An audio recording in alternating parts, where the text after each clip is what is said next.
Hello and welcome to the next edition of the RSLogix500 Micrologix Odyssey course. In this edition we'll be covering the following topics.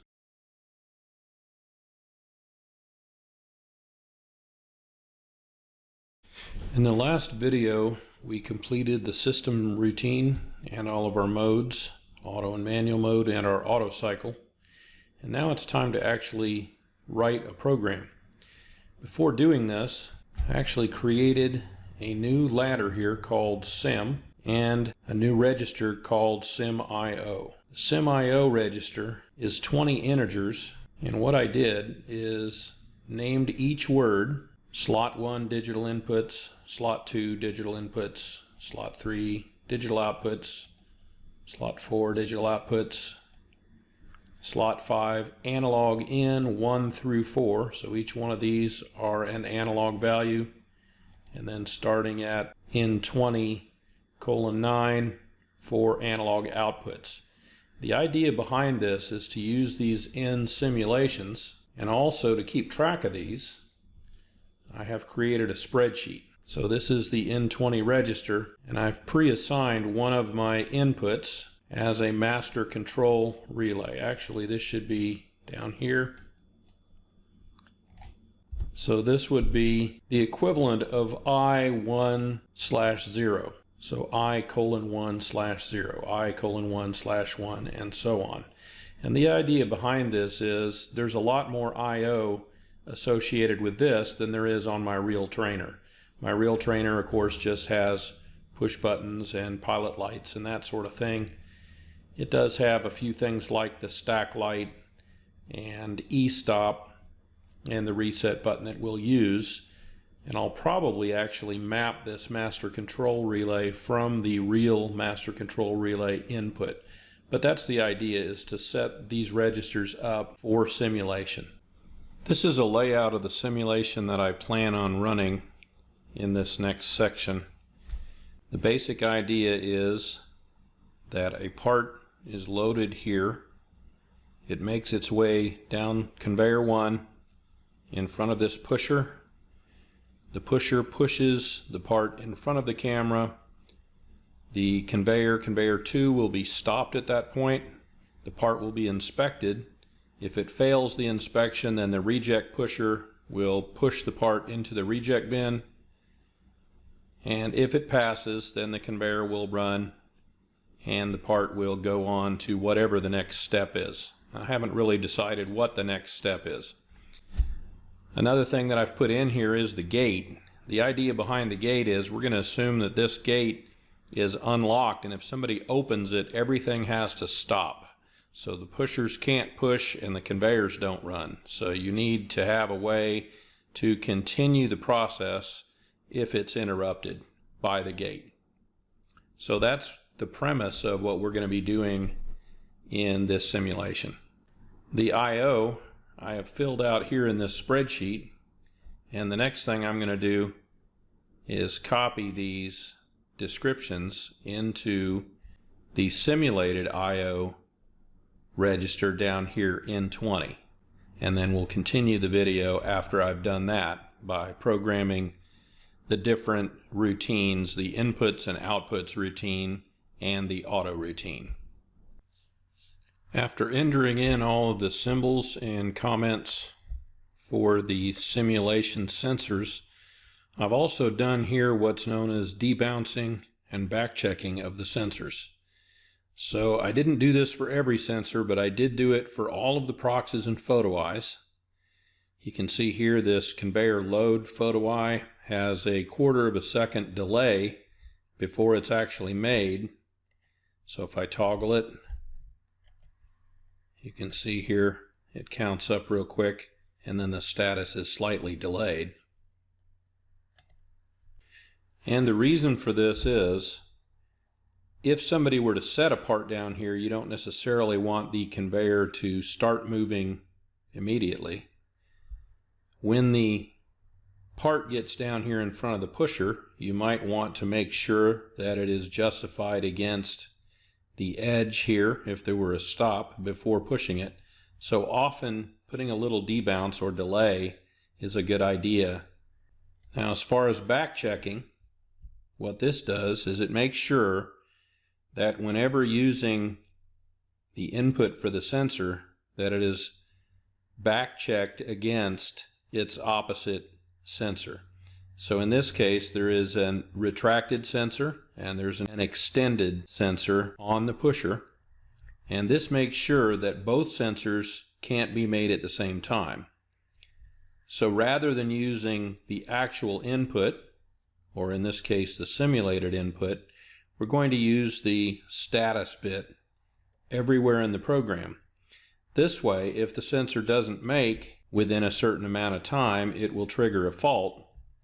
And not making could be because it didn't hit the retracted procs or the extended procs, but also because the other procs got stuck on. So I did this for every photo eye and every proximity switch. So that takes care of what the inputs routine is for, typically debouncing and backchecking of sensors. The next thing I'm going to do here is work in the simulation routine. The basic idea here is to put things in the simulation routine that when an output fires, something happens to make the input happen a certain period of time later.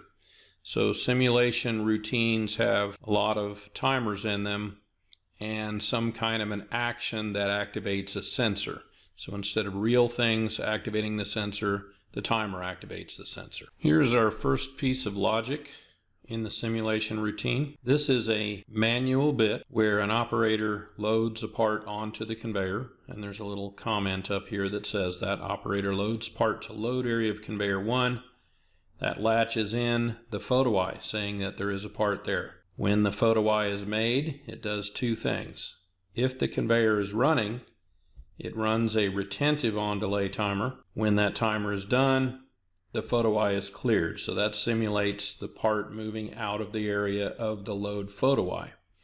It also latches a bit here saying there's a part on the conveyor, and we're going to use that when the conveyor is running to run another timer that times the part all the way down to the end of the conveyor. The next step of the simulation says that if a part is on the conveyor and the conveyor is running, the retentive timer runs for 3.7 seconds.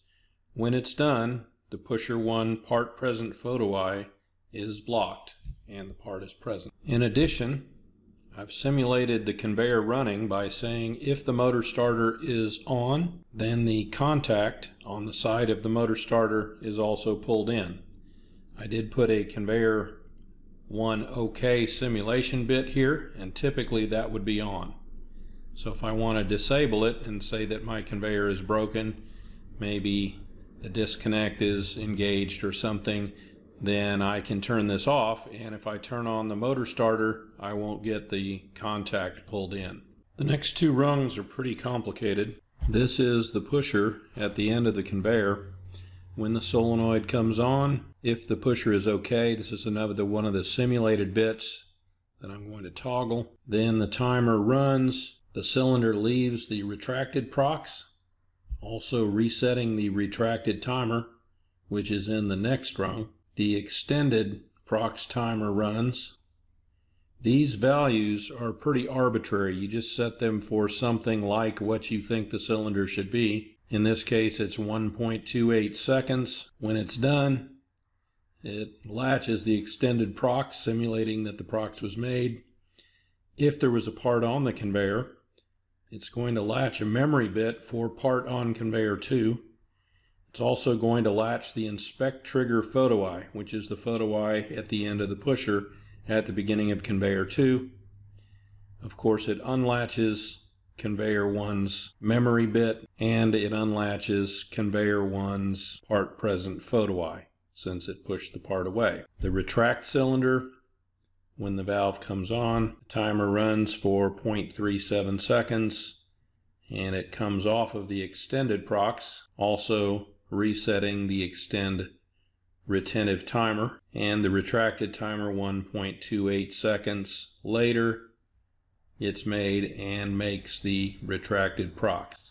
So this is some pretty complicated logic, but this is just an example of what it takes to do simulation. and we'll be running this a little bit later. The next piece of logic simulates the camera inspection. This is a random timer, timing from 0 to 99, and based on when the trigger happens, it will latch either a pass or a fail. The number is moved into this register N7:4. 1 is added to it, giving the range 1 to 100. If the number generated is greater than a threshold placed in N7:5, then the result will be pass. If the number is less than the threshold, then the result will be a fail. Down here at the bottom, I've created a kind of a fake HMI. That's what this simulation dummy bit is all about here. So what I've got here are imitation HMI push buttons. If I trigger this and I'm in manual mode, which as you can see, I can toggle these buttons to go from auto to manual. If I toggle this, I get a new result. So the result was 1 this time, and the result is a fail. Toggle it off, toggle it back on again.